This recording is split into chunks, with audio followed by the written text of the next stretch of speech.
સાથીઓ, અમે તમને મળવા માટે આવ્યા છે। ઘણીવાર આપણા વિસ્તારના આગેવાનો ફોન કરે કે અમે મળવા માટે ડેડિયાપાડા આવીએ।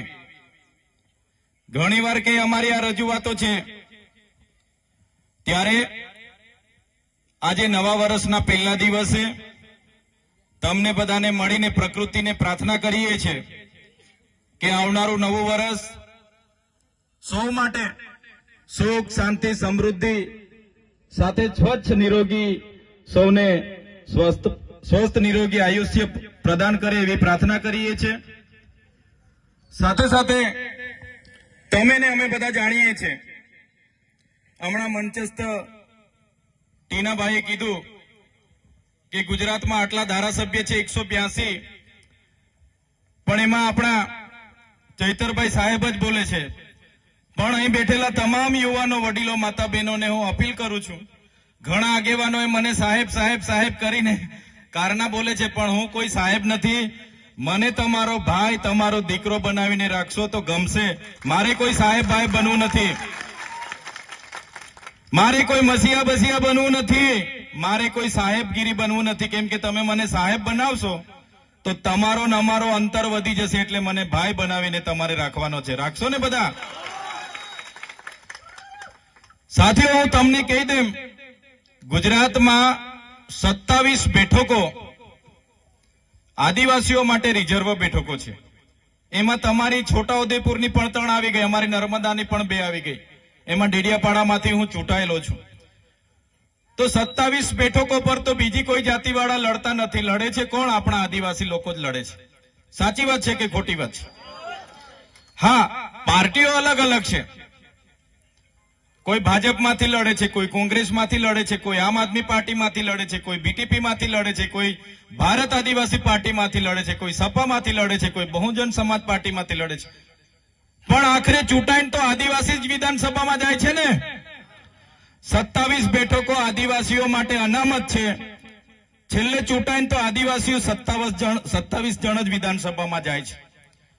બધાએ બોલવું પડે, પણ જ્યારે આદિવાસી સમાજને માટે બોલવાની વાત હોય, 1-2 ધારાસભ્યને છોડીને કોઈ આદિવાસી ધારાસભ્ય વિધાનસભામાં આપણા સમાજ માટે બોલતા નથી, કેમ કે એ લોકોને ટિકિટની ચિંતા છે।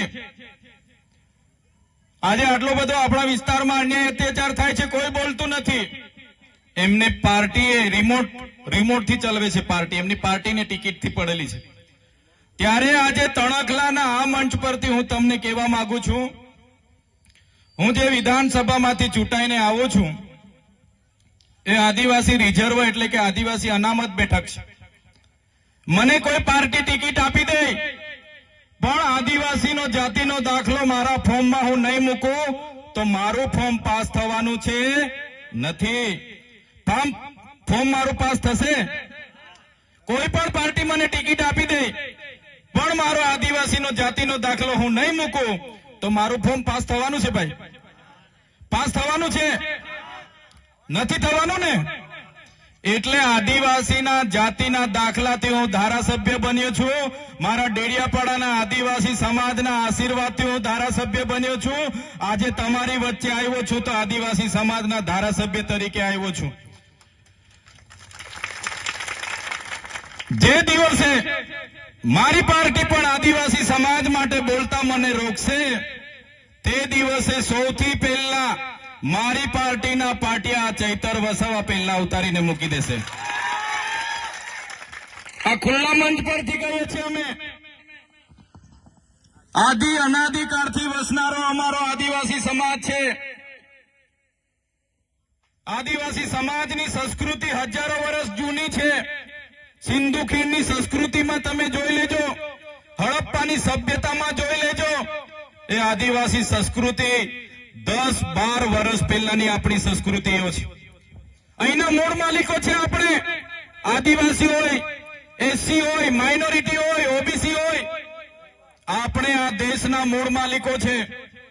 આજે મૂળ માલિકોની હાલત શું બનાવી દીધી છે? આજે મૂળ માલિકોને આજે મજૂર બનાવીને રાખી દીધા છે। તમે જોઈ લો આજે મૂળ માલિકોની હાલત શું છે। મેં નથી કહેતો, આપણું દેશનું બંધારણ કહે છે કે આદિવાસી આ દેશનો મૂળ માલિક છે। પાંચમી અનુસૂચિનું 243 આર્ટિકલ ક કહે છે, સુપ્રીમ કોર્ટ કહે છે કે આદિવાસી આ દેશનો માલિક છે. આર્ટિકલ 243 ક તમે વાંચી લેજો. આદિવાસીની જમીન કોઈ ત્રીજો વ્યક્તિ લઈ ન શકે, એમાં પ્રાવધાન છે. પેશા એક 1996 તમે વાંચી લેજો. 12નો વ્યક્તિ આદિવાસીઓમાં જમીન નહીં લઈ શકે. 73 એ તમે જોઈ લો, આદિવાસીઓની જમીન બિન આદિવાસીઓ નહીં લઈ શકે. આટલા બધા સંવિધાનમાં પાવર આપ્યા છે. સંવિધાન અને સુપ્રીમ કોર્ટ કહે છે આદિવાસી એનો મૂળ માલિક છે. છતાં આજે મૂળ માલિકને આ સરકારોએ આજે મજૂર બનાવી દીધો છે. તમે જોઈ લો આપણો ઇતિહાસ, રામાયણ ઉઠાવીને વાંચી લેશો. સબરી ભીલનો જે ઇતિહાસ છે, નિષાદ રાજાની જે વાત આવે છે, એ કોણ હતા? એ ભીલ હતા. મહાભારત ઉઠાવીને વાંચી લેજો. એકલવ્ય જે અંગૂઠો કાપીને આપી દીધા ગુરુ દ્રોણાચાર્યને, કોણ હતા? એ આપણા આદિવાસી ભીલ હતા. તમે મહારાણા પ્રતાપનો ઇતિહાસ વાંચી લેજો. જ્યારે હલ્દી ઘાટીનું યુદ્ધ થયું, મહારાણા પ્રતાપના પોતાના ભાઈએ પણ એનો સાથ છોડી દીધો. ત્યારે પૂંજા ભીલે આખી સેના લઈને મહારાણા પ્રતાપ સાથે ઉભા હતા. એ આપણા આદિવાસી ભીલો હતા. તમે શિવાજી મહારાજનો ઇતિહાસ વાંચી લેજો. શિવાજી મહારાજ સાથે દુધાબેલ, આખી ફોજ જે ભીલોની હતી, એ આપણા આદિવાસીઓની હતી. મિત્રો તમે જોઈ લો દેશની આઝાદીનો ઇતિહાસ. બિરસા મુંડા હોય, ખાજ્યા નાયક હોય, ટાટિયા ભીલ હોય, જયપાલસિંહ મુંડા હોય,